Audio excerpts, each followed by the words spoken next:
The Allied powers and the Soviet Union are close to defeating Germany. With the end of the war in sight, the Big Three, Roosevelt, Stalin, and Churchill, meet to discuss plans for the post-war world. Yo, FDR? What's good? What's up, my dog? What's Hey, up? Can I talk to you for a second, man? About what? Man, I think you gotta be nicer to Stalin. Nah. Listen, bud, Nah, I really nah, need nah. his help in Asia, you know? Nah. And it would really be cool if you could just...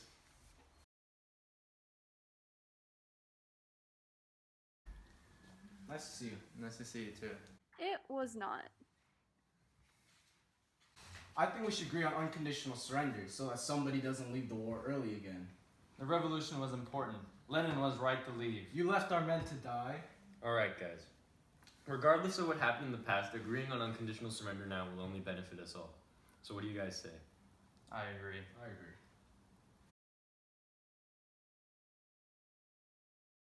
I want free democratic elections for these Eastern European nations.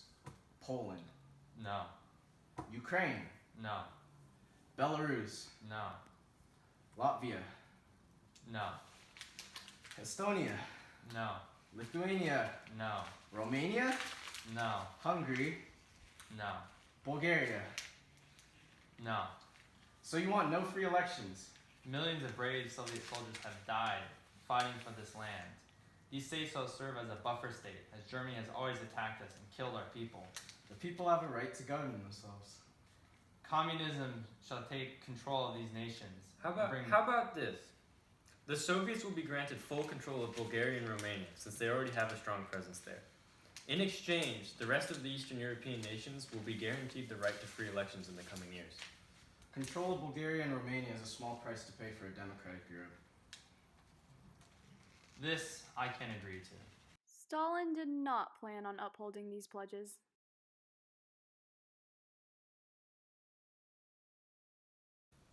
I propose a plan which divides Germany into 3 different parts. The West German state can be a buffer between France and Germany, and we'll have the South German state to prevent another Anschluss.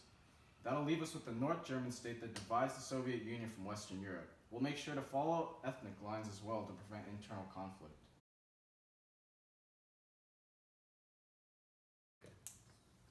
The states in your plan are too large. It would create 3 nations with very powerful industrial bases.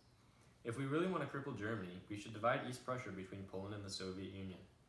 Then we can create 2 temporary international zones, one bordering France and one bordering Belgium. We should divide the rest into 6 countries based on the history of the location. We'll have Austria, Bavaria, Hanover, Hesse, Prussia, and Saxony. No, we can't have that many actual states. We would need a simpler plan with larger German states.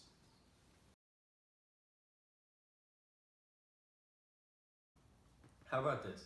My Secretary of the Treasury, Morgenthau, proposes we eliminate German industries basic to their military strength. We would divide Germany into 2 countries, one in the north and one in the south, and create an international zone bordering Belgium and Holland. Having to control German industries would keep Britain chained in Europe. This is the only compromise in which we would have larger nations, but they would be economically incapable of waging war.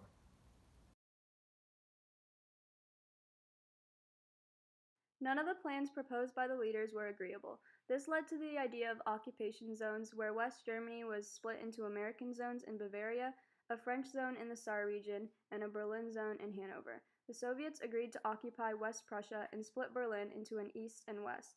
This agreement saw Silesia and East Prussia go to Poland. This occupation continued until 1949, when the Federal Republic of Germany was formed. I oppose any establishment of trials for Nazis. These monsters should be executed without trial and imprisoned without due process. The US public will demand every Nazi gets a free and fair trial. It is the only way their crimes can be publicly shown and their punishments fair.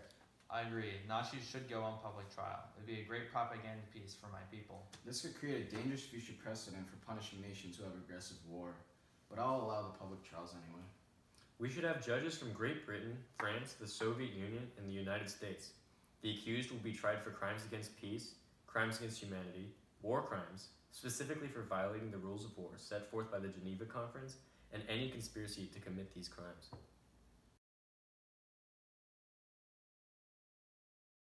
We have already agreed that the Axis must surrender unconditionally. However, we require Soviet aid to defeat the Japanese in the Pacific.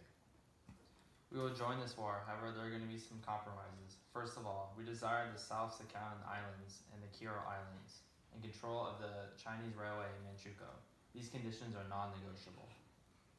We would be happy to grant you these terms if it means an end to the war.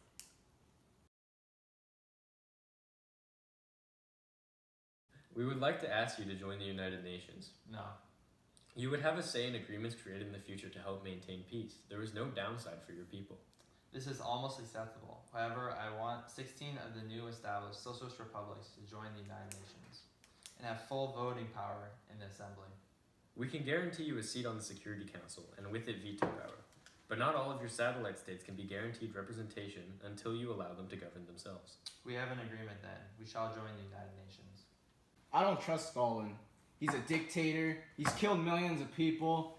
There's no way he's gonna keep his promises. We need a plan to take him down. Listen, man, I'm sorry, but I have no time for conspiracies. I've got a war to fight, and I could really use his help.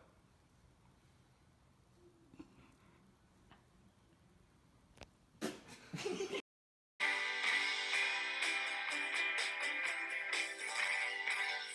away on the crest of a wave, it's like